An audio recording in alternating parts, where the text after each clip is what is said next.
2018-19 financial year నుంచి అంటే almost 7 సంవత్సరాలుగా భారతదేశంలోనే అత్యధిక తలసరి ఆదాయం ఉన్న రాష్ట్రం తెలంగాణ. అట్లాంటిది గత 2 ఏళ్ల నుంచి వెనకబడిపోతుంది.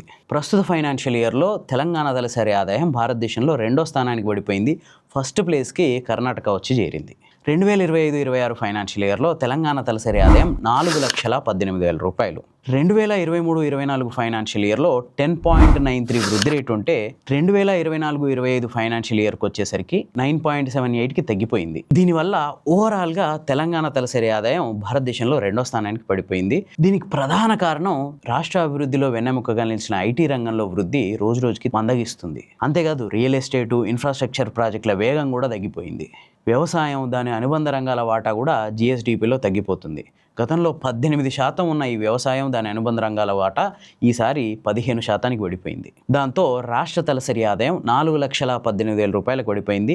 భారతదేశంలోనే మొట్టమొదటి స్థానంలో కర్ణాటక ఉంది. కర్ణాటక తలసరి ఆదాయం 4,33,000 రూపాయలు. 2వ స్థానంలో తెలంగాణ ఉంది. తెలంగాణది 4,18,000 రూపాయలు. ఇక 3వ స్థానంలో తమిళనాడు ఉంది. తమిళనాడు తలసరి ఆదాయం 4,08,000 రూపాయలు. 4వ స్థానంలో మహారాష్ట్ర ఉంది. మహారాష్ట్ర తలసరి ఆదాయం 3,47,000 రూపాయలు. 5వ స్థానంలో ఆంధ్రప్రదేశ్ ఉంది. ఆంధ్రప్రదేశ్ తలసరి ఆదాయం 2,94,000 రూపాయలు.